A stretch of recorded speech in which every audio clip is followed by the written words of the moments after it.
प्यारे बच्चों, राधे राधे, जय हिंद। मैं विवेक सर आपका स्वागत करता हूं उस बिहार बोर्ड स्पेशल सीरीज के दूसरे अध्याय में। प्यारे बच्चों, बहुत विलम्ब हो चुका क्योंकि मेरी तबीयत ठीक नहीं थी, इसलिए मैं लेक्चर नहीं ले पा रहा था, लेकिन मैं अब रेगुलर रहने की कोशिश करूंगा। ठीक है प्यारे बच्चों, तो हम बिहार बोर्ड स्पेशल सीरीज में इलेक्ट्रिक चार्ज और उसके फील्ड के बारे में पढ़ रहे थे। ठीक है प्यारे बच्चों, और मेरा टॉपिक क्या था? PhD on charge. ठीक है, और अपना नारा हम लोग को भूलना तो है नहीं बिल्कुल।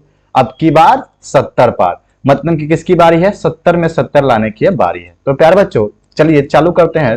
थोड़ा सा सबसे पहले मैं आपको ब्रीफ में रिवीजन दूंगा कि आखिर हम लोग क्या क्या पढ़ लिए थे और फर्दर क्या स्टार्ट करना है। ठीक है प्यारे बच्चों, तो चलिए हम लोग पढ़े थे कि इलेक्ट्रोस्टैटिक्स क्या होता है। तो प्यारे बच्चों मैंने आपको बताया था कि इलेक्ट्रो मतलब क्या होता है? चार्ज, और स्टैटिक मतलब क्या होता है? रेस्ट, और इन दोनों शब्द को मिला के क्या बनता है? इलेक्ट्रोस्टैटिक्स बनता है। मतलब ये बोल सकता हूं कि it is a branch of physics which deals with the study of forces, field, potential और arising from the static charge. Static charge के चलते जो फिजिक्स की ब्रांच होती है जिसमें हम डील करते किसको? स्टडी ऑफ फोर्स को, स्टडी ऑफ फील्ड को, स्टडी ऑफ पोटेंशियल को। किसके चलते? स्टैटिक चार्ज के चलते। उसी को अपन क्या बोलते हैं प्यारे बच्चों? इलेक्ट्रोस्टैटिक्स बोलते हैं। क्या बोलते हैं? इलेक्ट्रोस्टैटिक्स बोलते हैं। ठीक है, चलिए फिर मैंने आपको बताया था इलेक्ट्रिक चार्ज और उसकी प्रॉपर्टी के बारे में। ठीक है, मैंने आपको बताया था कि कैसे किसी भी बॉडी को चार्ज कर सकते हैं इलेक्ट्रिक चार्ज। यानी कि चार्ज क्या है? किसी भी बॉडी की वो इंटरसिनिक प्रॉपर्टी है जो एसोसिएट होता है किसके साथ? मैटर के साथ, due to which it produce and experience क्या क्या? Electric and magnetic effect. क्या क्या प्रोड्यूस करता है प्यारे बच्चों? इलेक्ट्रिक एंड मैग्नेटिक इफेक्ट को प्रोड्यूस करता है। तो सर हमको कैसे पता चलेगा? सर हमको कैसे पता चलेगा कि कहां पे इलेक्ट्रिक फील्ड प्रोड्यूस हो रहा है और कहां पे मैग्नेटिक फील्ड प्रोड्यूस हो रहा है? तो प्यारे बच्चों मैं बताया था आपको कि अगर मेरे पास चार्ज अगर रेस्ट में रहे, भैया चार्ज अगर मेरे पास रेस्ट में रहे तो क्या प्रोड्यूस करेगा? वो केवल और केवल इलेक्ट्रिक फील्ड प्रोड्यूस करेगा। अगर चार्ज कांस्टेंट वेलोसिटी से मूव करे भैया तो क्या प्रोड्यूस करेगा? Electric field and magnetic field. और अगर चार्ज मेरे पास एक्सेलरेट हो जाए तो वो क्या प्रोड्यूस करेगा? इलेक्ट्रिक फील्ड प्रोड्यूस करेगा, मैग्नेटिक फील्ड प्रोड्यूस करेगा, और साथ ही साथ एक प्रकार का एनर्जी रेडिएट करेगा। उसी एनर्जी को अपन इलेक्ट्रोमैग्नेटिक वेव बोलते हैं। क्या बोलते हैं? Electromagnetic wave. ठीक है प्यारे बच्चों, फिर अपन चलते हैं कि बॉडी कैसे चार्ज होता था। तो मैंने बताया था कि एक बॉडी से इलेक्ट्रॉन को आप लूज करा लो। मेरे पास एक न्यूट्रल बॉडी थी। ठीक है, इस न्यूट्रल बॉडी से आप क्या करो? इलेक्ट्रॉन को क्या कर लो? लूज कर लो, या फिर इलेक्ट्रॉन क्या करेगा? बॉडी गेन करेगा। अगर ये इलेक्ट्रॉन गेन करता था तो ये क्या बनता था? Negative charge. और अगर ये इलेक्ट्रॉन को लूज करता था तो ये क्या बनता था प्यारे बच्चों?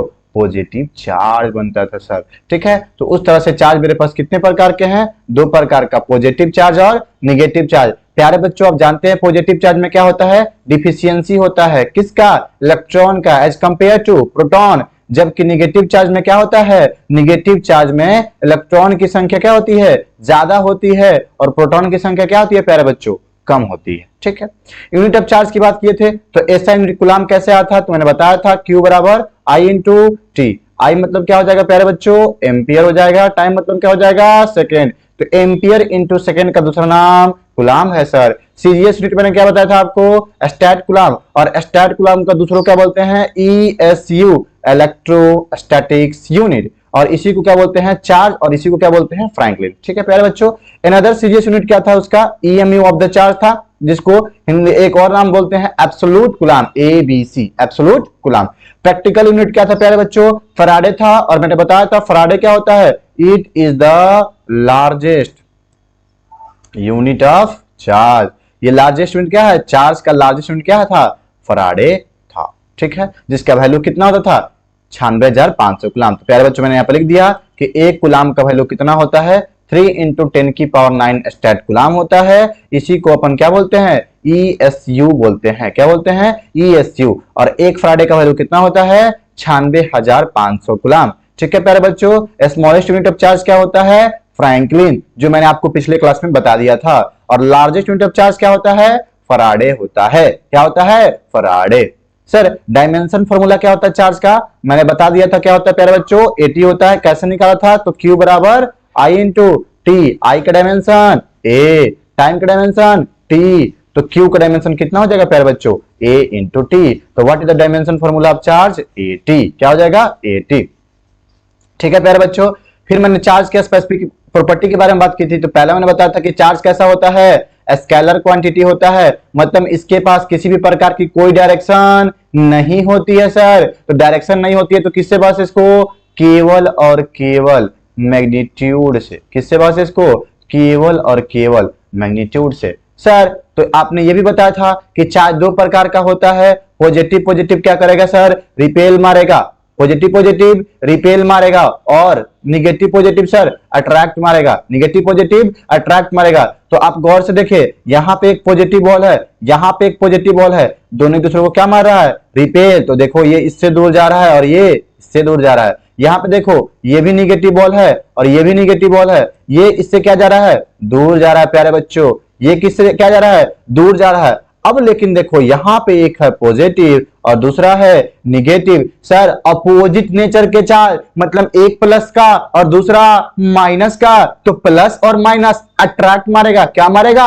अट्रैक्ट मारेगा, माइनस और प्लस क्या मारेगा, अट्रैक्ट मारेगा। यानी कि सिमिलर नेचर के चार्ज, क्या बच्चों, सिमिलर नेचर के चार्ज आपस में क्या मारते हैं, रिपेल मारते हैं, और अपोजिट नेचर के चार्ज दोनों आपस में क्या मारते हैं, अट्रैक्ट मारते हैं। क्या मारते हैं, अट्रैक्शन उत्पन्न करते हैं। ठीक है प्यारे बच्चों, ठीक है। तीसरा मैंने आपको डील किया था कि चार्ज क्या होता है, तो चार्ज होता है ट्रांसफरेबल। ट्रांसफरेबल मतलब समझ रहे हो आप, एक बॉडी से दूसरे बॉडी के पास अपन आसानी से भेजते हैं, उसी को ट्रांसफरेबल बोलते हैं। ठीक है, मैंने चौथा प्रॉपर्टी भी आपको बता दिया था कि चार्ज किसके साथ एसोसिएट होता है, मास के साथ एसोसिएट होता है, विदाउट मास एग्जिस्ट नहीं करता, मैंने इसको बता दिया था। ठीक है प्यारे बच्चों, आगे बढ़ते हैं, थोड़ा सा रिवीजन में जल्दी जल्दी। ठीक है, फिर मैंने बताया था कि चार्ज क्या होता है, रियलिस्टिक इनवेरिएंट होता है, मतलब वो स्पीड के साथ डिपेंड नहीं करता है। अगर मैं किसी वस्तु को 10 मीटर प्रति स्पीड से चलाऊं या 20 मीटर प्रति स्पीड से चलाऊं तो उसका चार्ज वेरी नहीं करेगा। क्या बोला मैंने, उसका चार्ज वेरी नहीं करेगा। तो चार्ज स्पीड पे या फ्रेम ऑफ रेफरेंस पे डिपेंड नहीं करता है। ठीक है, आगे बढ़ते हैं। मैंने बताया था कि चार्ज कैसा होता है प्यारे बच्चों, ये चार्ज जो होता है एडिटिव इन नेचर होता है। जैसे कि आप इस बॉल को देख सकते हो, इस बॉल में किसके किसके चार्ज हैं, आपने मैंने फिगर बना दिया ए और बी। तो आप टोटल चार्ज ए में देखो तो 4 और प्लस 8, ये प्लस का 4 ये प्लस का 8, तो 8 4 12, 12 में से 3 गया तो कितना हो प्यारे बच्चों, इसके पास टोटल चार्ज 9 कूलम है। तो क्या मुझे इसकी डायरेक्शन से बस है, नो सर, मुझे केवल और केवल इसके मैग्नीट्यूड से बहस है। इसके पास प्लस का 4 कूलम, इसके पास प्लस का 8 कूलम और इसके पास माइनस का 3 कूलम। तो 8 4 12 और 12 में से 3 गया तो कितना हुआ सर, 9 कूलम। मतलब कि इसमें मैं क्या कर रहा हूं, सिंपल सा मैथमेटिक जोड़ और घटाव। ठीक है सर, अब बताइए सर बी में प्यारे बच्चों, ये है माइनस का 8 कूलम, ये है माइनस का 2 कूलम, ये है प्लस का 3 कूलम, -8 और प्लस -2 माइनस का 10, कितना सर, माइनस का 10, और माइनस का 10 में प्लस का 3 जोड़िए सर तो कितना आ जाएगा, माइनस का 7 कूलम। देखिए प्यारे बच्चों टोटल चार्ज कितना है, माइनस का 7 कूलम है। फिर मैंने आपको बताया था कि किसी भी बॉडी में चार्ज हमेशा क्या रहता है, कंजर्व रहता है सर। चार्ज क्या रहता है, कंजर्व रहता है। मतलब कि अगर मेरे पास कोई भी आइसोलेटेड सिस्टम है तो उसमें नेट चार्ज जो प्रेजेंट है वो हमेशा और हमेशा क्या रहेगा, कंजर्व रहेगा। और इसी को बोलते हैं law of conservation of charge.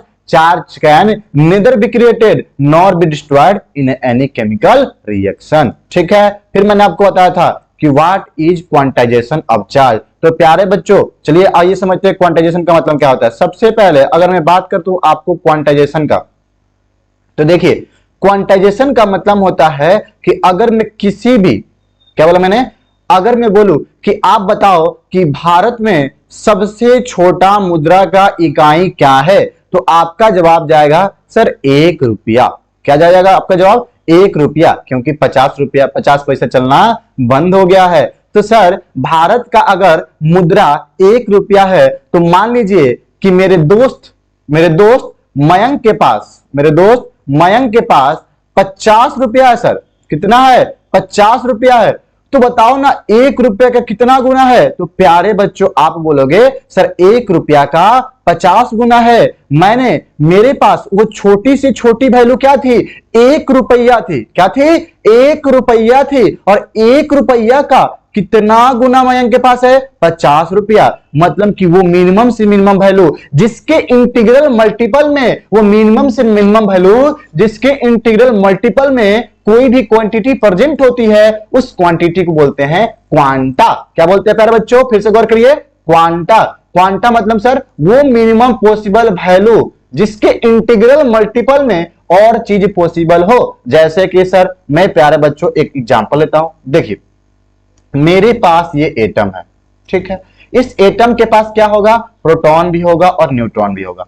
Proton अंदर, न्यूट्रॉन अंदर। कहां, न्यूक्लियस के अंदर। लेकिन चारों तरफ क्या घूम रहे होंगे, तो चारों तरफ सर इलेक्ट्रॉन घूम रहे होंगे। चलिए मैं इसको थोड़ा सा और डिटेल में बताने की कोशिश करता हूं। चारों तरफ सर क्या घूम रहे होंगे, तो चारों तरफ सर इलेक्ट्रॉन घूम रहे होंगे। तो सर हमको कैसे पता चलेगा कि क्या घूम रहे हैं, तो प्यारे बच्चों मैं इसीलिए तो हूं कि आपको बताऊं कि क्या घूम रहे हैं। आइए, ये सर मेरे पास एक एटम हो गया। एटम के चारों तरफ इलेक्ट्रॉन घूम रहे हैं। क्या घूम रहे हैं प्यारे बच्चों, इलेक्ट्रॉन घूम रहे हैं। तो सर मुझे बोलूंगा कि चलो भाई थोड़ा बॉडी से चार्ज निकाल के दिखाओ ना, तो आप बोलेंगे क्या बात करते हो सर, चार्ज ही तो निकालना है। लो मैं बोला कि 1 कूलम चार्ज दो ना, तो आप क्या करोगे, 1 इलेक्ट्रॉन निकाल के दे दोगे। इलेक्ट्रॉन को निकाल रहे हो, that's why be taken plus. मैं बोलूंगा 1 इलेक्ट्रॉन को उस न्यूक्लियस पे चढ़ा दो ना, तो आप क्या दोगे, माइनस का ई। आपने पढ़ा है कि न्यूट्रल बॉडी से अगर मैं चार्ज को निकालता हूं तो पॉजिटिव, और न्यूट्रल बॉडी में चार्ज को ऐड करता हूं तो नेगेटिव। अगर ऐड किया तो प्लस का ई, सॉरी माइनस का ई, और अगर निकाल रहा हूं तो क्या होगा प्यारे बच्चों, प्लस का ई। तो प्यारे बच्चों देखो, मैंने आपसे पूछा कि चार्ज निकालो, आपने क्या निकाला, 1 इलेक्ट्रॉन को निकाला ना। अब मैं बोलूंगी और चार्ज निकालो, तो आप करोगे लो सर एक और चार्ज, 1 इलेक्ट्रॉन और निकाल दिया। 1 और 1 2 हुआ। सर कभी आपने ऐसा पढ़ा है क्या कि मेरे पास जो चार्ज होता है वो 2.5 किसी बॉडी पे ट्रांसफर हुआ? नो सर, कभी भी चार्ज फ्रैक्शन में, कभी भी चार्ज किस वैल्यू में, फ्रैक्शनल वैल्यू में, डेसिमल वैल्यू में नहीं ट्रांसफर होता है। चार्ज या तो 1 इलेक्ट्रॉन होगा, चार्ज या तो 2 इलेक्ट्रॉन होगा, चार्ज या तो 1000 इलेक्ट्रॉन होगा, लेकिन कभी भी 0.5, 1.5, 2.5, 2/3, 3/2 ऐसा कभी नहीं होगा। मतलब चार्ज का वो मिनिमम से मिनिमम वैल्यू क्या है, तो मिनिमम से मिनिमम वैल्यू सर इलेक्ट्रॉन है, और इसी इलेक्ट्रॉन को चार्ज का क्वांटा बोलते हैं। क्या बोलते हैं, चार्ज का क्वांटा बोलते हैं। मतलब कि जो भी चार्ज होगा किसी बॉडी में वो क्या होगा, उसी इलेक्ट्रॉन के मल्टीपल वैल्यू में होंगे। मतलब सर कि अगर मैं किसी बॉडी से 1 इलेक्ट्रॉन को निकाला तो प्लस का ई, अगर मैं किसी बॉडी पे 1 इलेक्ट्रॉन को दिया तो माइनस का ई, अगर मैं किसी बॉडी से 2 इलेक्ट्रॉन को निकाला तो प्लस का 2ई, अगर मैं किसी बॉडी पे 2 इलेक्ट्रॉन दूंगा तो माइनस का 2ई। तो सर ऐसे चलता जाएगा, 1 2 3 4 5, कहां तक, इनफाइनाइट तक। तो सर मान लेता हूं मैं n निकालता हूं, तो अगर मैं n को निकालता हूं तो प्लस का n, और अगर मैं n को देता हूं तो माइनस का n। तो यहां से ये वैल्यू आ गया कि charge is the integral multiple of electron, यानी कि उसका बेसिक फंडामेंटल यूनिट क्या है, तो बेसिक फंडामेंटल यूनिट है इलेक्ट्रॉन। तो मिनिमम वैल्यू बोल लो, इसी को आप क्वांटा बोल लो, या फिर इसी को मिनिमम पॉसिबल वैल्यू बोल लो। ठीक है प्यारे बच्चों, मेरी बात समझ में आ रही है? तो ये जो होगा इलेक्ट्रॉन, ये किसका काम करेगा, क्वांटा के रूप में काम करेगा। तो प्यारे बच्चों मैंने लिख दिया है कि charge can have only discrete value rather than any value. Charge on any body, एक minute, charge on any body, ठीक है, integral multiple of basic unit of charge represented by e, और इसी ई को क्या बोलते हैं, बेसिक यूनिट, इसी ई को बोलते हैं क्वांटा ऑफ चार्ज, या फिर इसी को बोलते हैं minimum transferable value of charge, जिसका वैल्यू होता है 1.6 इंटू 10 की पावर -90 कूलम, 1.6 इंटू 10 की पावर -90 कूलम। और दिस प्रॉपर्टी को बोलते हैं क्वांटाइजेशन ऑफ चार्ज। और ये बिहार बोर्ड का सबसे स्पेशल 5 स्टार वाले क्वेश्चन हैं। जो भर भर के सब्जेक्टिव में पूछा गया है। What is quantization of charge, what do you mean by quantization of charge. तो प्यारे बच्चों अब आप इसका जवाब आसानी से दे सकते हो, अपने भाषा में भी, मेरे भाषा में भी और किताबी भाषा में। मैं आशा करता हूं कि इस क्वांटाइजेशन ऑफ चार्ज को आप बहुत ही अच्छे से समझ चुके होंगे। ठीक है प्यारे बच्चों, चलिए अब हम क्वेश्चन करते हैं कि कैसे चार्ज पॉसिबल होगा कि नहीं होगा, चार्ज पॉसिबल होगा कि नहीं होगा। तो आइए समझने की कोशिश करते हैं। प्यारे बच्चों सवाल मुझसे पूछा है कि विच of the flowing charge is possible और नॉट।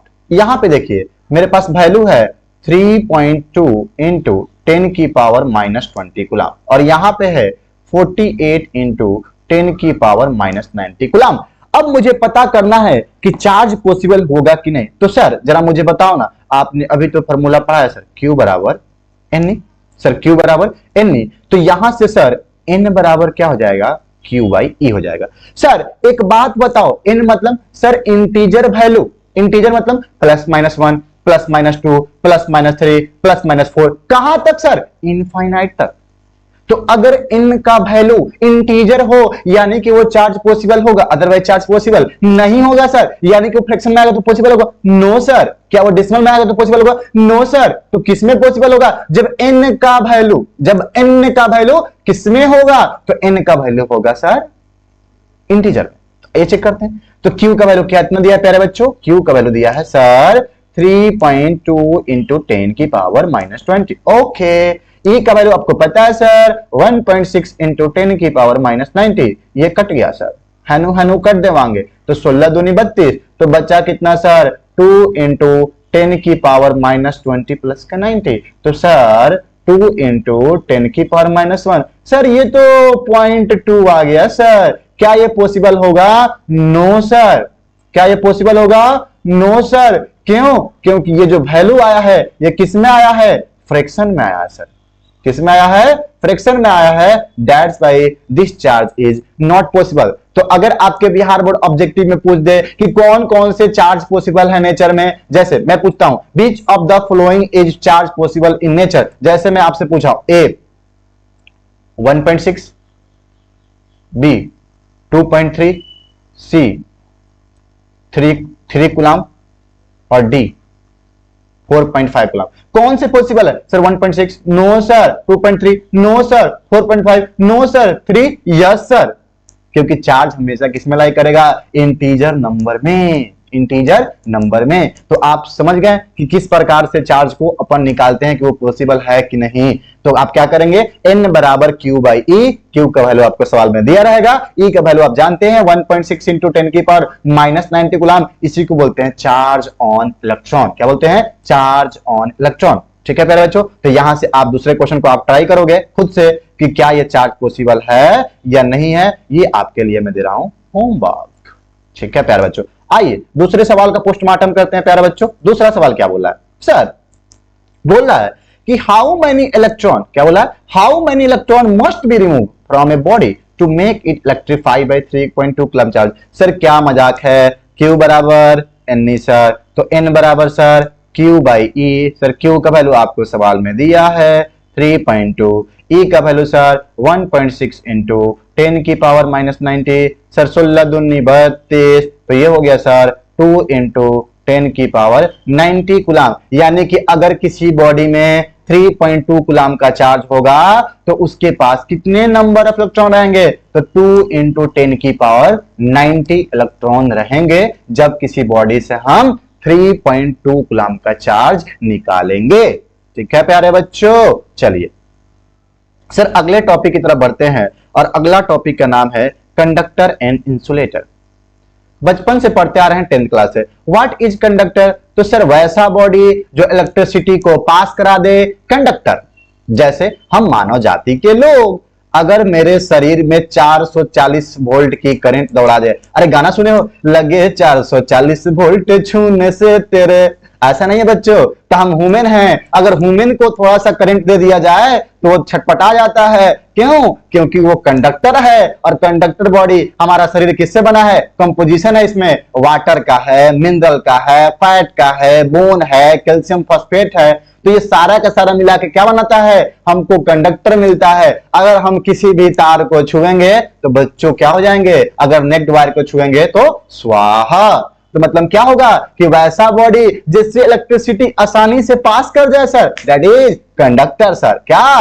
कंडक्टर। तो वैसा बॉडी जिससे कंडक्टर पास हो जाए, जैसे एनिमल बॉडी, जैसे कि अर्थ, ये सारे के सारे बॉडी से क्या होता है? इलेक्ट्रिसिटी पास हो जाती है। तो सर व्हाट इज इंसुलेटर? क्या बात कर रहे हो सर? अगर कंडक्टर से करंट पास करेगा तो इंसुलेटर से करंट पास नहीं करेगा। इसलिए तो बोलते हैं कि जब भी घर में बल्ब चेंज करना, बउआ चप्पल पहन लो। चप्पल क्यों भाई? चप्पल इज द प्लास्टिक, चप्पल इज द प्लास्टिक और रबर से इलेक्ट्रिसिटी पास नहीं होता है। लेकिन बस ध्यान देना यहाँ पे है कि वो चप्पल भीगा हुआ ना हो। अगर वो चप्पल भीगा नहीं हुआ हो तो गाना याद कर लीजिएगा, लगे 440 वोल्ट छूने से तेरे, तो वहां पे कोई छुएगा नहीं आपको, वो इलेक्ट्रिसिटी का वायर खुद ब खुद आपको छू देगा।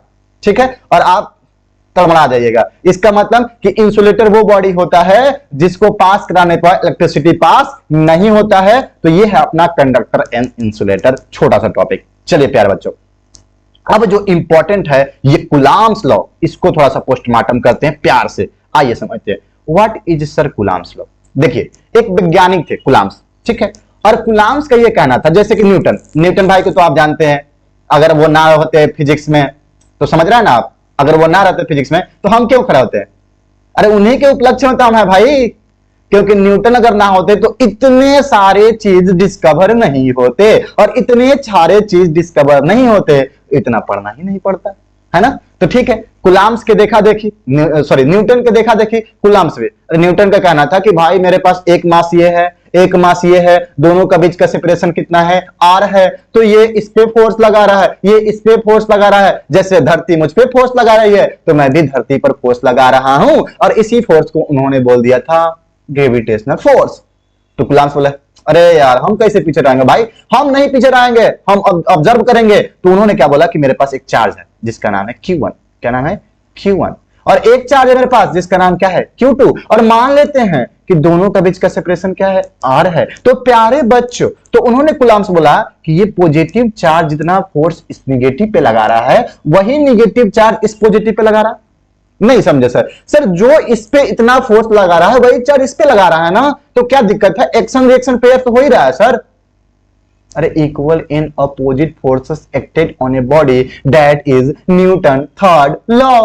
अरे हाँ या ना? Yes sir. तो मतलब कि कुलाम्स ने ये बोला कि अगर दो चार्ज को किसी डिस्टेंस r पे सेपरेट कर दिया जाए और दोनों का नेचर, सर आप एक गौर से देखिए, जो इतना फोर्स ये उस पे लगा रहा है उतना ही फोर्स ये भी लगा रहा है, यानी कि sir F12 is equal to F21। Sir direction same है क्या? No sir. तो वेक्टर के सामने क्या लगेगा? निगेटिव। लेकिन सर मैग्नीट्यूड की बात करें तो भाई साहब दोनों की मैग्नीट्यूड क्या होगी? तो दोनों की मैग्नीट्यूड सेम होगी। दोनों की मैग्नीट्यूड क्या होगी? सेम होगी। तो भाई साहब कुलाम्स क्या करना था, आइए थोड़ा समझते हैं उनके बारे में, थोड़ा इज्जत देते हैं उनको। तो कुलाम्स ये बोलते थे कि मेरे पास भैया देखिए मेरे पास दो चार्ज प्रेजेंट है। हाँ सर प्रेजेंट है, मैं मान लेता हूं। आपका बात हम कैसे टाल सकते हैं भाई? आप न्यूटन के साथ आए हैं, कैसे बात टाल दे? हाँ तो ठीक है, चलिए सर बताइए तब। तो वो बोले कि देखो मेरे पास जो चार्ज है वो इन दोनों के मैग्नीट्यूड के बराबर है, मतलब कि Q1 है और Q2 है, दोनों का मल्टीप्लाई करो, उनके मल्टीप्लीकेशन के बराबर है। ठीक है चलो भाई मान लेता हूं, मतलब कि जितना ज्यादा चार्ज का मैग्नीट्यूड उतना ज्यादा फोर्स। बिल्कुल सही बात सर, एकदम मान लेते हैं। और सर जितना कम दूरी उतना ज्यादा फोर्स।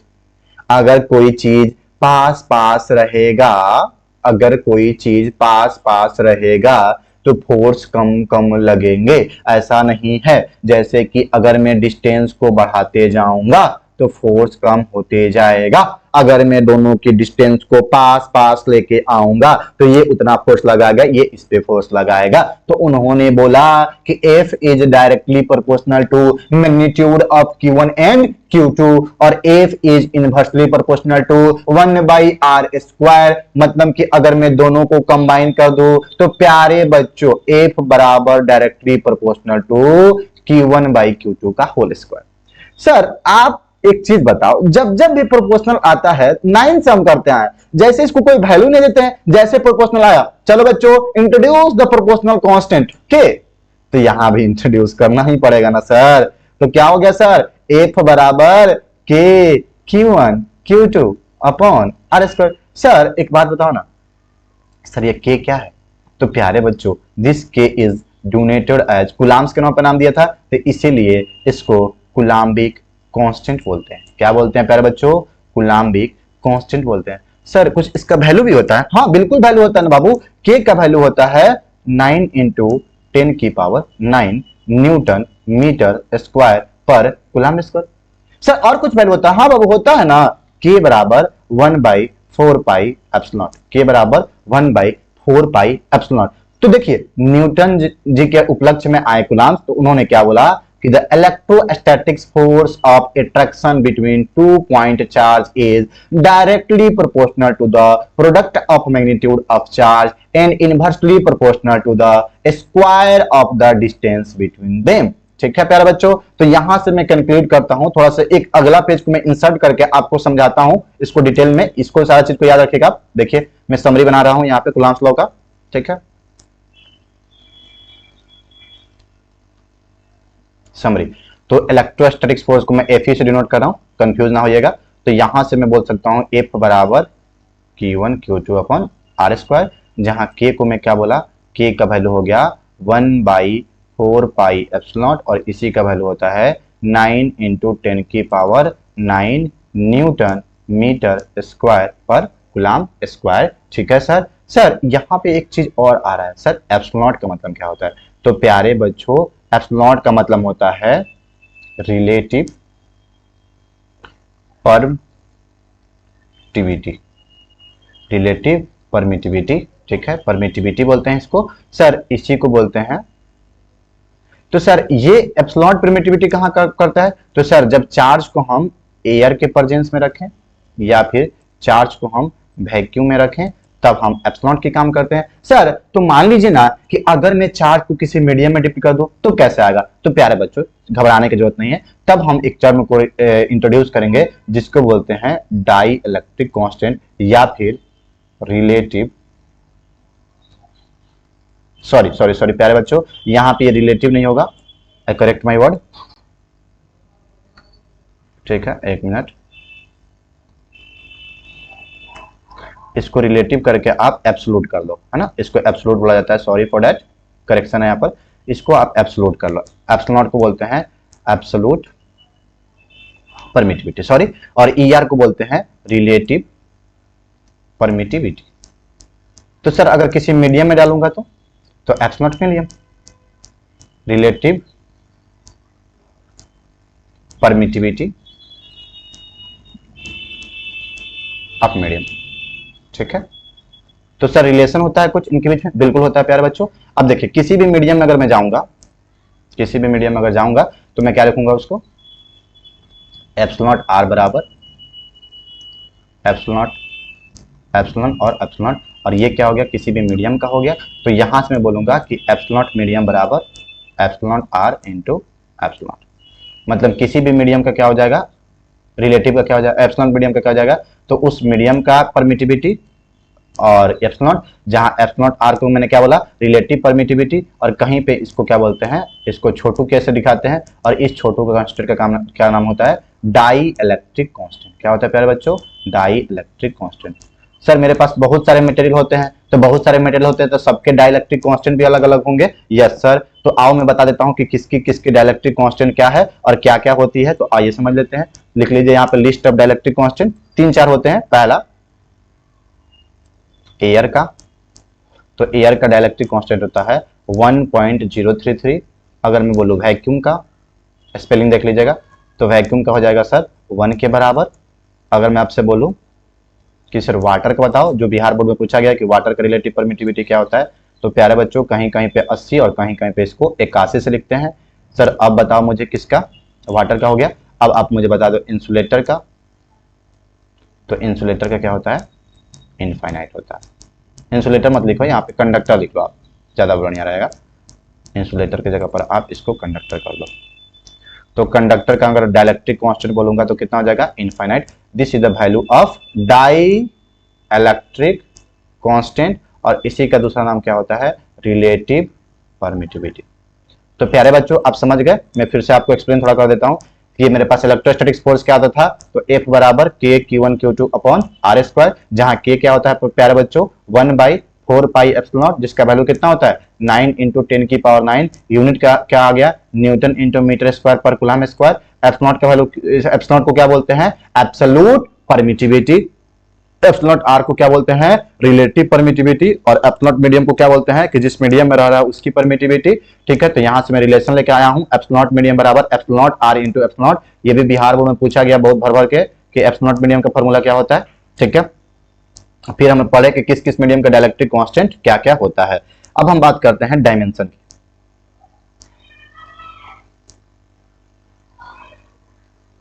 तो अगर हम डायमेंशन की बात करें तो डायमेंशन हमको आता है, किसका पूछता है, एप्सिलॉन को। ठीक है, एप्सिलॉन का डायमेंशन कैसे निकालेंगे, तो प्यारे बच्चों अभी आपने पढ़ा K बराबर 1/4 पाई एप्सिलॉन, तो यहां से एप्सिलॉन बराबर कितना हो जाएगा 1/4 पाई K।